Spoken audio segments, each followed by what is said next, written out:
विनय रजानी आज के हमारे मेहमान हैं जो आपको गाइड करेंगे, बताएंगे कि इस समय मार्केट्स के अंदर क्या करना चाहिए, कैसे आपको ट्रेड लेना है या कैसे नहीं लेना। लेकिन उससे पहले हमको अच्छा लगता है जब डाटा का एनालिसिस अच्छे से होता है, पकड़ में आता है और आपके सामने बात रखते हैं। सुबह सुबह आपको ध्यान होगा, हमने एक कॉल के बारे में आपको जिक्र किया था बैंक निफ्टी की। आज बैंक निफ्टी की वीकली एक्सपायरी है। ट्रेडर्स उस कॉल और पुट की तरफ जाएंगे, खूब ज़ोर से काम करेंगे, लेकिन उनके हाथ कुछ नहीं आएगा क्योंकि वो तो गलने जा रही हैं। जरा दिखाइए 51,800 की कॉल और 51,800 वाली पुट। 52,000 की नहीं, 51,800 की कॉल और 51,800 की पुट। मार्केट में 51,800 पे हम खड़े हैं। सभी लोगों को ऐसा लग रहा है कि 200 पॉइंट जुड़ जाएगा तो 52,000 आ जाएगा तो हमारे को कॉल से बेनिफिट होगा। गंवा रहे हैं पैसा वो। आप देखिए 60% नीचे है कॉल। ये सुबह 20% नीचे थे जब आपको नोटिस करवाया। ये हर निशान में भी गई, तब भी आपको नोटिस कराया कि ऐसा इसके झांसे मत आना। ये ट्रेडर्स का बहुत आसान सा तरीका होता है, सबको समेट समाट के बराबर ले जाना। दिखाओ पुट भी, 51,800 की पुट गलते गलते गलते गलते अब वो करीब 85% टूट चुकी है और 51,800 के पुट के अंदर भी पैसे गए। एक ही टेबल पे बैठे हुए मंदड़िया, एक ही टेबल पे बैठे हुए तजड़िया, दोनों के दोनों यहाँ पे पैसा गंवा रहे हैं। तो कॉल और पुट का जो लॉस है वो हमने आपके सामने है। सुबह हमने आपको जाते जाते भी ये दो विंडो बना के, अलग से एक विंडोज़ बना के आपको दिखाया भी था कि देखिए कॉल और पुट दोनों के पैसे जाएंगे। आप सावधान रहना। मार्केट के अंदर आज चर्निंग है। साफ देखने से लग रहा है डाटा को कि मार्केट के अंदर आज कुछ नहीं हो रहा जा रहा, इंडाइसिस में कुछ नहीं होने जा रहा। ना तो रेंज का ब्रेकआउट हो रहा है, ना ब्रेकडाउन होगा और ना ही कोई बड़ा मूव आने की मार्केट के अंदर तैयारी है। थोड़ा बहुत विक्स बढ़ा है, लेकिन ये विक्स पैनिक ज़्यादा क्रिएट कर रहा है बजाय किसी मूवमेंट के। ये 51,800 की कॉल और 51,800 के पुट दोनों गल गई। सुबह दोनों 20-20% पे बताई थी। अब आप ये सोचो, वो 70 रुपये की पुट थी, अभी जिसकी कीमत 20 रुपये, 50 रुपये कमाया आपने शॉर्ट करके। लेकिन रिटेलर राइटिंग करता नहीं है। राइटिंग की दो मेजर प्रॉब्लम्स है। पहला, पूरा पैसा देना पड़ता है मार्जिनस का। दूसरा, राइटिंग का एक्सपीरियंस नहीं है, नॉलेज नहीं है, पता नहीं है कैसे उसको ट्रेड किया जाए, कौन सी स्ट्राइक आज गलने जा रही है, उसको रेंज कैसे डिफाइन करना है, पता नहीं है। अब आप ये सोचो 60-70 पे वहाँ पे थे और करीब 100-150 रुपये कॉल के थे, तो मोटा मोटी 250 रुपये बनते थे दोनों कॉल्स पुट के प्रीमियम को जोड़ के। 250 रुपये फ्री के आज के राइटर्स के पास आ चुके हैं। इस 250 में से ऑलरेडी 150 रुपये तो कमा ही चुके हैं। 150 वो कमा चुके हैं। अब वो चाहें तो प्रॉफिट बुक 150 तो आपने नहीं कमाएंगे इस कॉल और पुट से। अगर आप स्विंग भी कर रहे हो तब भी नहीं कमा पाए होंगे पॉइंट्स के लिहाज से, लेकिन उन्होंने कमा लिए। खैर, मार्केट एक डिसिप्लिन बॉय की तरह है। मार्केट जब तक रेंज का ब्रेकआउट ब्रेकडाउन नहीं करता, बड़ा पैसा मार्केट के अंदर नहीं आएगा। और ये बहुत अच्छा बाजार होता है। काफ़ी सारे लोगों को लग रहा होगा क्या 25,000 रुपये हम तो घूम रहे हैं, 5 दिन हो गए 25,000 रुपये चल रहा है। ये 5 दिन हो तो गए आप 25,000 पे चल रहे हो, लेकिन इस 5 दिन के अंदर कितना डिसिप्लिन्ड है, किसने 25,200 पे 3 बार टेस्ट किया वापस आया। इतना डिसिप्लिन्ड है कि 24,800 को और 900 को ब्रेक नहीं कर रहा। इतना डिसिप्लिन्ड मार्केट है। बैंक निफ्टी आप चेक कर लो, 51,500 52,500 के बीच का है। 52,500 52,000 पे ही आते ही उसको थोड़ा सा घबराहट होने लग जा रही है। थोड़ा देख के आराम से ट्रेड कीजिए। मार्केट के अंदर बढ़िया पैसा बन सकता है, बस कंडीशन अप्लाइड है कि लेवल्स, स्ट्रेटजी सब कुछ बिल्कुल सटीक होनी चाहिए और भावनाओं से नहीं, भाव से काम करना। विनय रजानी हमारे साथ हैं कार्यक्रम में, आपको गाइड करेंगे, बताएंगे कि आज निफ्टी और बैंक निफ्टी पे क्या करना है। अलग अलग स्टॉक्स पे भी रिकमेंडेशन देंगे और उनके स्टॉक्स पे हम जानेंगे। तो विनय, आपसे कर रहे हैं जरा कार्यक्रम की शुरुआत। पहले जरा निफ्टी और बैंक निफ्टी पर आउटलुक दीजिए, क्या करना चाहिए जरा वो भी बताइए सर प्लीज़।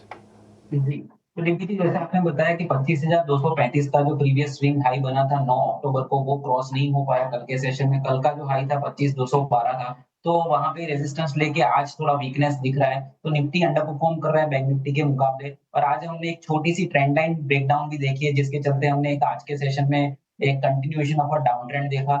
तो डेफिनेटली वीकनेस है।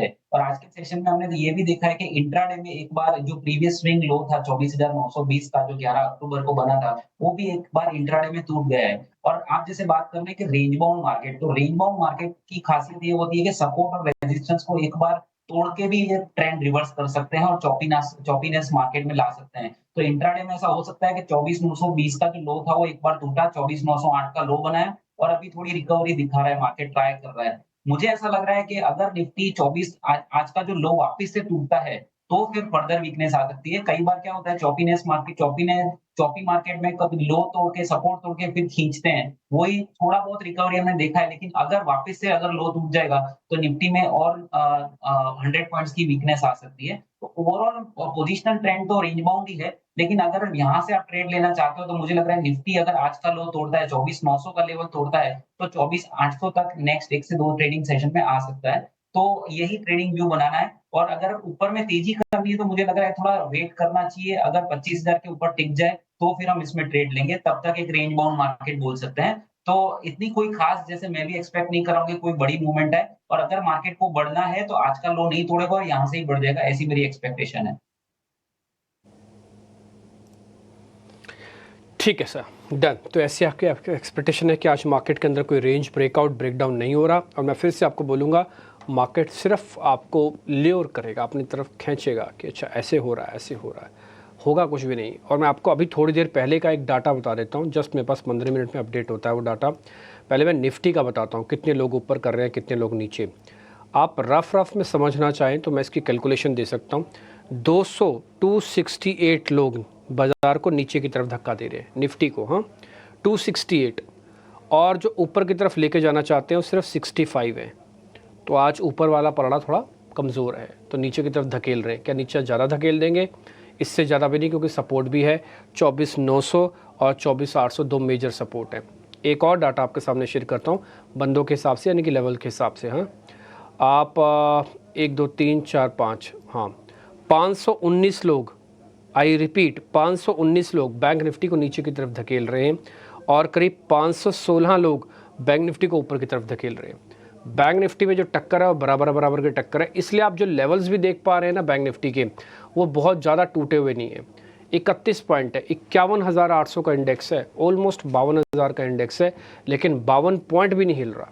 आप सोच के देखो, परसेंटेज में 0.01% या 2% तक की कैलकुलेशंस में घूमने वाला इंडेक्स बन गया, और ये ओपन इंटरेस्ट सामने लिखा है, 1% का OI एडिशंस भी नहीं है। तो डल मार्केट है, ये इंडिकेशन आपको बहुत साफ दिख रहा है, विक्स भी दिखा रहा है, और मैंने लेवल से भी आपको मोटा मोटी क्लियर कर दिया। स्टॉक्स की तरफ आगे बढ़ेंगे, ताज़ा खरीदारी वाले शेयर्स अब आपकी स्क्रीन पर आएंगे।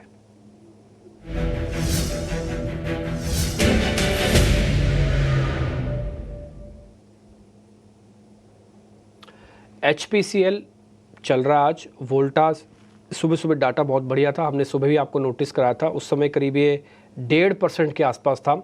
कुणाल बोथरा थे हमारे साथ कार्यक्रम में, हमने उनसे पूछा कि वोल्टास चलेगा, उन्होंने कहा 100% चलेगा। वो कह रहे थे मैं खुद भी ट्रैक कर रहा हूँ वोल्टास को। तो अब आप देखो 3.25% हो गया। तो आज का इंट्राडे की कमाई आपकी हो गई। बस अच्छा शेयर पकड़ना है, ये बात आपको ध्यान रखना है। इंट्राडे चार्ट दिखा दो वोल्टास का एक बार। विनय सर, दोनों शेयर जरा चेक कर लो, HPCL BPCL के कॉम्बो काफ़ी दिनों से चल रहे हैं, कहीं ऐसा ना हो कि बिल्कुल लास्ट मोमेंट पे हम इसमें फंसे। दूसरा पॉइंट है वोल्टास का, ये भी आज 3.25% चल गया। अभी दोनों में ट्रेड बनता है कुछ, तो जरा बताइए।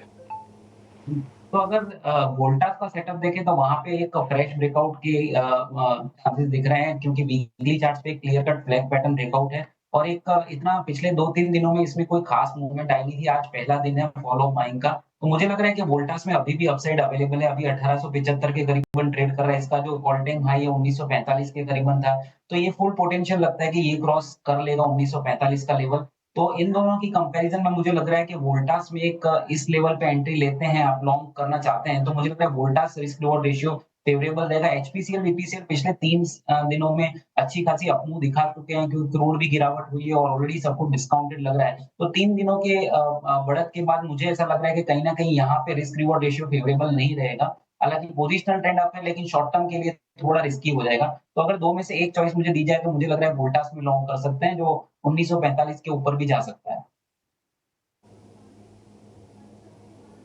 ओके ठीक है, एक बार टारगेट और स्टॉप लॉस दे देंगे सर? जी, तो मेरे हिसाब से नेक्स्ट 1 से 2 दिन में 1945 का एक टारगेट मुझे वोल्टास में लग रहा है, और जहाँ तक सपोर्ट की बात है, तो सपोर्ट मैं यहाँ पे प्रोवाइड करूँगा 1800, यस 1840 का स्टॉप लॉस मैं स्पॉट मार्केट में रिकमेंड करूँगा, 1840, और अपसाइड में 1945 का नेक्स्ट टारगेट दिख रहा है। ठीक है, डन। अब आते हैं जरा शॉर्ट कवरिंग वाले दो शेयर पे sir. First is HDFC bank, second is IEX। इन दोनों शेयर्स पे देख लो सर, IEX हम कल परसों भी नोटिस करा रहे थे कि बस बहुत गिर गया, अब शायद एक पुल बैक दे सकता है। ये पुल बैक कितना स्ट्रॉन्ग कितना कमज़ोर है ये बात भी क्लियर कीजिएगा और लेवल के हिसाब से बताइएगा। 202 205 का रेजिस्टेंस है, इसको भी क्लियर कीजिएगा। ज़रा बताइए सर, HDFC बैंक और IEX। नहीं दे पाऊंगा, मैं ग्रुप एम्प्लॉय हूँ, तो because of the compliance I will not be able to comment, but आईएक्स पे व्यू डेफिनेटली दूंगा।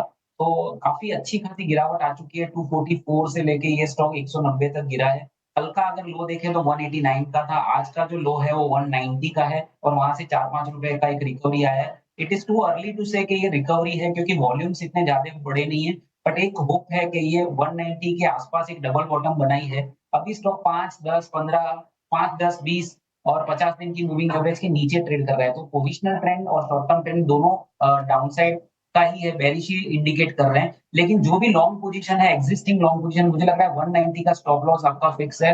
वो अगर टूटता है तो कंटिन्यूएशन ऑफ डाउन ट्रेंड होगा, लेकिन एक डबल बॉटम की एक होप है, जो अगर ये टिक गया तो ये आपका स्टॉप लॉस फिक्स होगा। तो मुझे लग रहा है कि आपके पास अगर लॉन्ग पोजीशन है तो 190 के स्टॉप लॉस से प्रोटेक्ट कीजिए, लेकिन आप नई पोजीशन बनाना चाहते हैं तो मुझे लग रहा है थोड़ा वेट एंड वॉच रखिए, क्योंकि स्टॉक अपने मूविंग और शॉर्ट टर्म मूविंग एवरेज से नीचे ट्रेड कर रहा है और ट्रेंड रिलेटिवली डाउन लग रहा है। तो वेट एंड वॉच की रणनीति रहेगी फ्रेश पोजीशन के लिए, पर एग्जिस्टिंग के लिए मैं 190 का स्टॉप लॉस रिकमेंड करूंगा। ठीक है सर, आपने IEX के लेवल्स दे दिए। आपने कहा है कि नए वालों को आना नहीं है, जो पुराने वाले हैं उनके लिए 190 का स्टॉप है और पुल बैक में 200 वापस आ सकता है। ये मैंने वर्ड इस्तेमाल किया, पुल बैक। हाँ, लॉन्ग नहीं, ग्रोथ नहीं, पुल बैक। जो फंस गए हैं उनको वापस अगर शेयर आता है तो 200 पे एग्जिट करना। नए वालों के लिए भी धंधा बिजनेस नहीं है इसमें। दूसरा शेयर आपने HDFC नहीं बैंक नहीं बताया क्योंकि आपका कंप्लाइंस का issue, I know this fact. Sir मैं उसको जरा बदल देता हूँ, उसकी जगह मैं दूसरा शेयर डाल देता हूँ, कमिंस इंडिया। एक बार ज़रा उसको चेक कर लो, उसमें भी शॉर्ट कवरिंग है और इसके पीयर्स भी चल रहे हैं, सीमेंस, ABB वगैरह भी अच्छे हैं। आप देखो सर, कमिंस के अंदर कवरिंग आ रही है, ज़रा देख के बताइए सर क्या करें इसमें। काफी कन्विंसिंग सेटअप है वैसे। पिछले 10-12 वीक से ये एक रेंज में चल रहा है, लेकिन आज की जो मूवमेंट है वो काफी कन्विंसिंग लग रही है क्योंकि वॉल्यूम्स बहुत अच्छे हुए हैं, ऑसिलेटर्स भी घूमे हैं और जिस तरह से सेटअप है, जैसे आपने बताया एबीबी, सीमेंस, इन सभी कैपिटल गुड्स स्टॉक्स में ऑलरेडी तेजी है। एबीबी ने तो बहुत जबरदस्त रिटर्न दी, एबीबी और सीमेंस ने। क्यूमिंस एक ऐसा कैपिटल गुड स्टॉक है जो रेंज बाउंड रहा था, लेकिन आज की मूवमेंट देख के ऐसा लग रहा है कि यहाँ से फर्दर बाइंग हो सकती है, भले ही ये 4% अप हो, बट मुझे लग रहा है कि यहाँ से भी लॉन्ग करेंगे तो 150 से 200 रुपए की भी बढ़त हो सकती है, ऐसे 4 से 5% की फर्दर अपसाइड हो सकती है। तो मुझे ये रिकमेंड करना होगा तो 3818 के आसपास में लॉन्ग करना रिकमेंड करूंगा। मुझे लग रहा है कि करीबन करीबन ये स्टॉक 3920 से 3930 के टारगेट्स दिखा सकता है, और आपके जो स्टॉप लॉस रखेंगे तो मुझे लग रहा है कि 3770 का मैं स्टॉप लॉस रिकमेंड करूंगा। तो 40 से 50 रुपए का स्टॉप लॉस रखिए और करीबन 100 से 125 रुपए का अपसाइड टारगेट हो सकता है। तो काफी अच्छा सेटअप है और मुझे कॉन्फिडेंस इसलिए ज्यादा आ रहा है क्योंकि ये कैपिटल गुड्स थीम बहुत अच्छा कर रही है और क्यूमिंस में आज fresh breakout with a jump in volumes हुआ है। तो this is a good trade for going long. ठीक है, डन सर। तो कमिंस इंडिया पे आपको ट्रेड आखिरकार मिल ही गया। इससे पहले हमने IEX रखा था, वो होल्ड रखा, इंडेक्स पे कोई ट्रेड मिला नहीं आपको, तो इंडेक्स भी छूट गया था। और जो एक शेयर बन के आया था इससे पहले, वो एक वोल्टास का ट्रेड था, तो वोल्टास हो गया आपके लिए और दूसरा कमिंस इंडिया होगा। 2 शेयर हैं मोटा मोटी, जिसको भी आप देख सकते हो। इंडेक्स पे कुछ ज़्यादा ट्रेड आपको मिला ही नहीं है। सारे शेयर्स हमने ऑलरेडी डिस्कस कर ही लिए हैं। अब जरा कुछ मंदी वाले शेयर्स भी डिस्कस कर लेते हैं। लेके आइए बिकवाली वाले शेयर्स।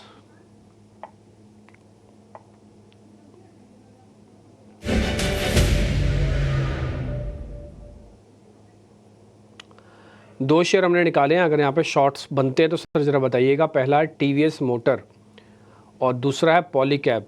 विनय जी दोनों शेयर चेक कर लो, अगर कोई ट्रेड बनता तो फिर बताइए। नहीं, तो मुझे टीवीएस मोटर में अगर बात करें तो डेफिनेटली, क्योंकि एंटायर टू व्हीलर स्पेस पिछले 3-4 सेशन में एक अच्छा खासा अंडर परफॉर्म कर रही है और ऑटो इंडेक्स में भी हमने एक बिकवाली देखी है, तो सेक्टर में वीकनेस है। टू व्हीलर स्पेस भी एक वीक जा रहा है और एक लीड कर रहा है डाउनसाइड मूवमेंट में ऑटो सेक्टर में। तो टीवीएस मोटर हालांकि अभी तक कल तक का स्ट्रॉन्ग सेटअप था, लेकिन आज एक थोड़ा सपोर्ट टूटता हुआ दिख रहा है, तो TVS motor definitely short side पे देख सकते हैं। 2785 करीबन अभी का जो लेवल है वो आपका रिकमेंडेड एंट्री हो सकती है शॉर्ट साइड पे। तो एक बेरिश स्ट्रेटेजी लेनी चाहिए। मुझे लग रहा है 2850 एक स्टॉप लॉस रखना चाहिए, 2840 2850, और करीबन करीबन यहाँ से फर्दर 22700 का टारगेट हम देख सकते हैं। तो टीवीएस मोटर डेफिनिटली एक शॉर्ट आइडिया बन सकता है यहाँ से, क्योंकि सेक्टर में वीकनेस है और टेक्निकल सेटअप भी कहीं न कहीं ऐसा लग रहा है कि एक ट्रेंड लाइन ब्रेकडाउन भी दिख रहा है। तो टीवीएस मोटर पे मैं शॉर्ट जाना चाहूँगा। जहाँ तक पॉलीकैब की बात है तो यस डेफिनिटली कल एक long leg doji candlestick pattern बनाने के बाद एक फॉलो अप सेलिंग आई, आज करीबन पौने 3% स्टॉक डाउन है। 7280 अभी स्पॉट में चल रहा है। मुझे लग रहा है कि यस शॉर्ट टर्म के लिए ये पॉलीकैब नीचे आ सकता है। हालाँकि इसका पोजिशनल ट्रेंड अप है, लेकिन purely for the trading next 1 से 2 दिन के लिए ऐसा हो सकता है कि प्रॉफिट बुकिंग और भी एक्सटेंड हो सकती है। तो इसमें भी मैं रिकमेंड करूँगा करीबन ₹100 का स्टॉप लॉस लगाइए और नीचे में आप 150 से ₹200 की डाउनसाइड देख सकते हैं। तो मैं रिकमेंड करूँगा 7278 पे आप शॉर्ट कर सकते हैं और 7380 का स्टॉप लॉस और डाउनसाइड में आप करीबन-करीबन 7100 का टारगेट देख सकते हैं। तो ओवरऑल ये 2 ट्रेडिंग के पर्सपेक्टिव से शॉर्ट लग रहे हैं जो इस भाव पे किए जा सकते हैं। ठीक है, डन सर। तो ये भी ट्रेड हो गए। अनवाइंडिंग के 2 शेयर हैं सर, वो भी ज़रा चेक कर लेना। First is SRF, second is Zydus life sciences. SRF का यस वीक लग रहा है और उसका प्राइमरी ट्रेंड भी डाउन है। एक lower top lower bottom formation intact है। तो एसआरएफ में भी एक सेल साइड की स्ट्रेटेजी बन सकती है। तो इसमें मैं स्टॉप लॉस छोटा से रिकमेंड करूंगा। तो 2310 के आसपास इसका लेवल है। करीबन 2340 का स्टॉप लॉस, आप 1.25% का स्टॉप लॉस लगा सकते हो और नीचे में करीबन 2% की मूव आप एक्सपेक्ट कर सकते हो। तो 2240 2245 के डाउनसाइड मूवमेंट हो सकती है। पोजिशनल ट्रेंड डाउन है और डेफिनेटली ये वीक लग रहा है। और दूसरा आपने कौन सा स्टॉक बताया DP ji? Sir Zydus life sciences, Zydus life. तो जाइडस लाइफ आप ऑलरेडी 4% डाउन है और ये स्टॉक ऊपर से काफी गिर चुका है। 1325 का इसका ऑल टाइम हाई बना था 9 अगस्त को और 1325 से ₹1000 पे आ गया और अभी 200 दिन की मूविंग एवरेज के आसपास आ गया है। तो कोई भी लार्ज कैप स्टॉक्स कभी भी 200 डेज मूविंग एवरेज के पास आता है तो उसको अवॉइड करना चाहिए शॉर्ट में। मेरी ये राय है कि हालांकि ट्रेंड उसका डाउन है लेकिन लॉन्ग टर्म सपोर्ट के पास आ गया है। तो better to avoid going short at this point of time in Zydus life. तो मैं जाइडस लाइफ को इग्नोर करूंगा शॉर्टिंग साइड। ठीक है, तो जाइडस लाइफ को आप छोड़ देंगे। एसआरएफ पे आपको ट्रेड मिल गया, 2240 तक का टारगेट है। इससे पहले भी जो शेयर हमारे डिस्कस हुए उसमें टीवीएस मोटर, पॉलीकैब, आपको उसमें से जो भी ट्रेड है आप अपनी स्क्रीन पे देखिएगा। कमिंस इंडिया पे ट्रेड मिला, आईएक्स को होल्ड करके डाल दिया। वोल्टास पे ट्रेड मिला, एचपीसीएल को छोड़ दिया। इंडेक्स पे कोई ट्रेड नहीं मिला। तो सिलेक्टिव शेयर रखे हमने, 4-5 शेयर ही आपको मिले हैं तब तक विनय जी की तरफ से, और आप उसी पे एक बार ट्रेड देख सकते हैं। अब विनय सर, आप अपने ज़रा ट्रेडिंग कॉल्स बता दीजिए प्लीज़। जी। तो हमने ग्रासिम पे पॉजिटिव व्यू बैठ रहा है। तो ग्रासिम का आज का जबरदस्त आउट परफॉर्मेंस और अच्छे वॉल्यूम्स के साथ बढ़ रहा है। तो मेरी तरफ से फर्स्ट रिकमेंडेशन रहेगी ग्रासिम अक्टूबर फ्यूचर लॉन्ग साइड पे 2780 पे, स्टॉप लॉस आपका 2730 होना चाहिए और अपसाइड में 2880 का टारगेट पॉसिबल है। सेकंड पिक मैं शॉर्ट साइड पे लूँगा। जैसे बात हो रही थी कि टू व्हीलर स्पेस एक अच्छा खासा अंडर परफॉर्मेंस दिखा रहा है और auto as a sector is also under performing. तो आइशर मोटर एक मुझे लग रहा है कि सेल आइडिया बन सकता है। तो आइशर मोटर का अक्टूबर फ्यूचर आप सेल करके चल सकते हैं करीबन 4700 के आसपास। 4780 का मैं स्टॉप लॉस रिकमेंड करूँगा और डाउन साइड में 4520 का टारगेट मैं एक्सपेक्ट कर रहा हूँ। तो एक लॉन्ग साइड पे ग्रासिम और एक शॉर्ट साइड पे ट्रेड ले सकते हैं आइशर मोटर अक्टूबर फ्यूचर। ठीक है, डन। तो ये सर के भी ट्रेड हो गए, आप इसमें ध्यान रख सकते हैं। आइशर मोटर पे और ग्रासिम पे 2 सर के ट्रेड हैं। ग्रासिम का फ्यूचर्स अक्टूबर सीरीज़ का ही लेना और आइशर मोटर्स का भी अक्टूबर सीरीज़ का। स्टॉप लॉस टारगेट आपकी स्क्रीन पर आ जाएंगे, आप इसमें ज़रा नोटिस कर लीजिएगा। विनय सर, एक शेयर मेरे को आपसे पता करना है, रिलायंस इंडस्ट्रीज़, ये 2700 के नीचे मिल रहा है, 2688 का। एक राउंड की बाय कर सकते हैं। मान लीजिए मेरे को 100 शेयर लेने हैं रिलायंस के, एग्जाम्पल बता रहा हूँ, 100 शेयर लेने हैं रिलायंस के, 25 शेयर वाली खेप डाल दूँ, 25 share 25% of the total portfolio डाल दूँ रिलायंस में बाय का। डेफिनेटली डाल सकते हैं। ऐसे स्टॉक इससे लिए जाते हैं। कभी आप इसमें टेक्निकल ब्रेकआउट पे लेने जाओगे तो आपके लिए काफ़ी लेट हो सकता है। तो ऑलरेडी 3200 वाला शेयर आपको 2700 के नीचे मिल रहा है। तो आपको एक्यूमुलेट की स्ट्रैटेजी बनानी है तो डेफिनिटली स्टार्ट कर देना चाहिए, क्योंकि एक अच्छा खासा फॉल आ गया है और मैंने देखा है कि इतने बड़े स्टॉक्स को आप ब्रेकआउट्स की वेट करेंगे तो काफ़ी लेट भी हो जाता है और इसके सपोर्ट ज़्यादा दूर भी नहीं है। मुझे एक स्ट्रॉन्ग सपोर्ट 2640 के आस-पास दिख रहा है, जो उसकी 100 वीक की एवरेज है। तो इतने गिरावट आने के बाद और ब्रेकडाउन जब आया था उसके टारगेट्स भी अचीव हो गए हैं। तो कहीं न कहीं एक अट्रैक्टिव लेवल्स पे आ गया है। ऐसा हो सकता है ₹100 और भी थोड़ा घट जाए, थोड़ा ट्रेडिंग में मोमेंटम साइड सेल साइड पे बनता है। लेकिन ऐसे स्टॉक्स इस तरह से एक्यूमुलेट किए जाते हैं और अल्टीमेटली आपको एज ए इन्वेस्टर अच्छे रिटर्न इसमें मिल सकते हैं। तो डेफिनेटली आप एक्यूमुलेट स्टार्ट कर सकते हैं।